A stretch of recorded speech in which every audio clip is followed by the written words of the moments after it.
ഇന്നത്തെ റെസിപ്പി പുറംഭാഗം നല്ല ക്രിസ്പി ആയിട്ട് ഉൾഭാഗം നല്ല ക്രീമി ആയിട്ടുള്ള ഒരു അടിപൊളി പലഹാരത്തിൻ്റെയാണ്. ഉണ്ടാക്കിയെടുക്കാൻ നല്ല എളുപ്പമാണ്, നല്ല ടേസ്റ്റുമാണ് ഇത് കഴിക്കാനായിട്ട്. അപ്പോൾ എങ്ങനെയാണ് ഈ ഒരു പലഹാരം തയ്യാറാക്കുന്നതെന്ന് നോക്കാം. അപ്പോൾ ഈ ഒരു പലഹാരം തയ്യാറാക്കിയെടുക്കാനായിട്ട് ആദ്യം തന്നെ ഒരു കപ്പ് വറുത്ത സേമിയ ഒരു പാത്രത്തിലേക്ക് ഇട്ട് കൊടുക്കാം. ഞാനിപ്പോൾ കനം കുറഞ്ഞിട്ടുള്ള സേമിയാണ് എടുത്തിട്ടുള്ളത്. ഏറ്റവും നല്ലത് നമ്മൾ സാധാരണ മീഡിയം സൈസിലുള്ള ആ ഒരു സേമിയ തന്നെയാണ്. ഇനി ഇതിലേക്ക് കുറച്ച് വെള്ളം ഒഴിച്ചിട്ട് ഇതൊന്ന് കുതിരാൻ വേണ്ടിയിട്ട് വെക്കണം. ഒരൊറ്റ മിനിറ്റ് മാത്രം കുതിരാൻ വേണ്ടിയിട്ട് വെച്ചാൽ മതിയാവും. ഒരു മിനിറ്റ് ആകുമ്പോഴേ തന്നെ ഇത് നന്നായിട്ട് നല്ല സോഫ്റ്റായിട്ട് കിട്ടിയിട്ടുണ്ടാവും. കനം കുറഞ്ഞിട്ടുള്ള സേമിയ ആകുമ്പോൾ പെട്ടെന്ന് റെഡിയായിട്ട് കിട്ടുകയും ചെയ്യും കേട്ടോ. ഒരുപാട് അങ്ങോട്ട് സോഫ്റ്റായിട്ട് പോവുകയും വേണ്ട. ഇനി ഇതൊരു അരിപ്പയിലേക്ക് മാറ്റിയിട്ട് ഇതിലെ വെള്ളമൊക്കെ ഒന്ന് മാറ്റിയെടുക്കാം.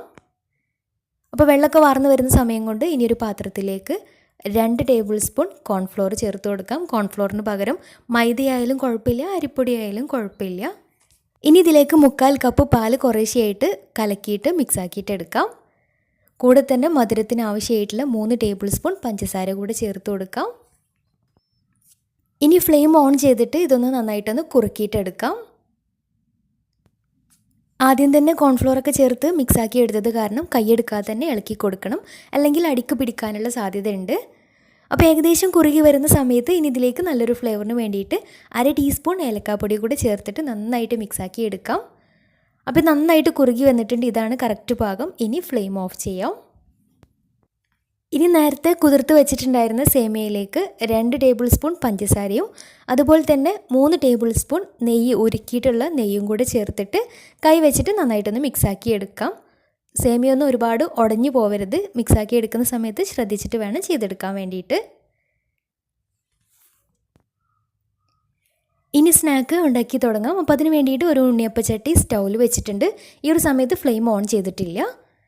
ഇനി ഓരോ കുഴിയിലും കുറച്ച് നെയ്യൊന്ന് തടവി കൊടുത്തതിന് ശേഷം ഇതിലേക്ക് നമ്മൾ റെഡിയാക്കി വെച്ചിട്ടുള്ള ആ ഒരു സേമിയ ഓരോ കുഴിയിലൊന്ന് ഒന്ന് കുറച്ച് വെച്ചിട്ട് ഒന്ന് ഷേപ്പാക്കി എടുക്കാം. ഒരു കുഴി രൂപത്തിൽ ഷേപ്പാക്കിയിട്ടെടുക്കാം. അപ്പോൾ എല്ലാ കുഴിയിലും ഇതേ രീതിയിൽ ചെയ്തെടുത്ത് കഴിഞ്ഞാൽ ഇനി ഓരോ കുഴിയുടെ സെൻറ്ററിലായിട്ട് നമ്മൾ നേരത്തെ റെഡിയാക്കി വെച്ചിട്ടുള്ള ആ ഒരു ക്രീം ഇതിൻ്റെ സെൻറ്ററിലേക്കായിട്ട് ഇട്ട് കൊടുക്കാം. ക്രീം ഒരുപാട് കൂടി പോകേണ്ട ആവശ്യമില്ല. അപ്പോൾ എല്ലാ കുഴിയിലും ക്രീം ഫില്ല് ചെയ്ത് കഴിഞ്ഞാൽ ഇനി ഇതിൻ്റെ മുകളിലായിട്ട് ബാക്കി സേമിയയും കൂടെ വെച്ചിട്ട് ഒന്ന് ഷേപ്പാക്കിയിട്ടെടുക്കാം. ഇനി ഫ്ലെയിം ഓൺ ചെയ്ത് കൊടുക്കാം. ഒരു മീഡിയം ഫ്ലെയിമിൽ ഇട്ടിട്ട് തന്നെ ചെയ്തെടുക്കാം.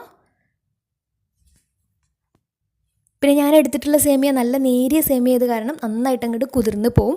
അപ്പോൾ ഷേപ്പാക്കിയിട്ട് എടുക്കാനൊക്കെ കുറച്ച് പ്രയാസമായിരിക്കും. അപ്പോൾ നമ്മൾ സാധാരണ മീഡിയം ആ ഒരു കനത്തിലുള്ള സേമിയ എടുക്കുകയാണെങ്കിൽ നല്ല കറക്റ്റായിട്ട് ഷേപ്പാക്കിയിട്ട് എടുക്കാൻ തന്നെ കഴിയുകയും ചെയ്യും.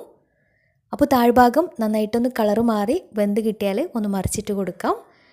താഴ്ഭാഗം ആയതിന് ശേഷം മാത്രം മറിച്ചിട്ട് കൊടുത്താൽ മതിയാവും. അപ്പോൾ 2 ഭാഗവും കളറൊക്കെ മാറി ചെറുതായിട്ടൊന്നും ബ്രൗൺ കളറായിട്ട് കിട്ടണം. അപ്പോഴാണ് കറക്റ്റ് ടേസ്റ്റ് ഉണ്ടാവുക. പുറം ഭാഗം നല്ല ക്രിസ്പി ആയിട്ടും ഉൾഭാഗം നല്ല ക്രീമി ആയിട്ടാണ് ഉണ്ടാവുക. തീർച്ചയായിട്ടും ട്രൈ ചെയ്ത് നോക്കുക. 2 ഭാഗവും ആയി കഴിഞ്ഞാൽ ചട്ടിയിൽ നിന്ന് മാറ്റാം. സിമ്പിളായിട്ട് ഉണ്ടാക്കിയെടുക്കാൻ പറ്റിയ നല്ല ടേസ്റ്റി ആയിട്ടുള്ള നല്ലൊരു പലഹാരമാണ്. ട്രൈ ചെയ്ത് നോക്കിയിട്ട് ഫീഡ്ബാക്ക്സ് അറിയിക്കാൻ മറക്കരുത്. അപ്പോൾ ഇന്നത്തെ വീഡിയോ ഇഷ്ടമായെന്ന് വിചാരിക്കുന്നു. ഇഷ്ടമെങ്കിൽ ലൈക്ക് ചെയ്യാനും ഷെയർ ചെയ്യാനും അതുപോലെ തന്നെ ചാനൽ സബ്സ്ക്രൈബ് ചെയ്യാത്തവരുണ്ടെങ്കിൽ സബ്സ്ക്രൈബ് ചെയ്യാനും മറക്കരുത്. അപ്പോൾ നല്ല അടിപൊളി വീഡിയോയുമായി വീണ്ടും വരാം. അതുവരെ take care. Bye. Thank U.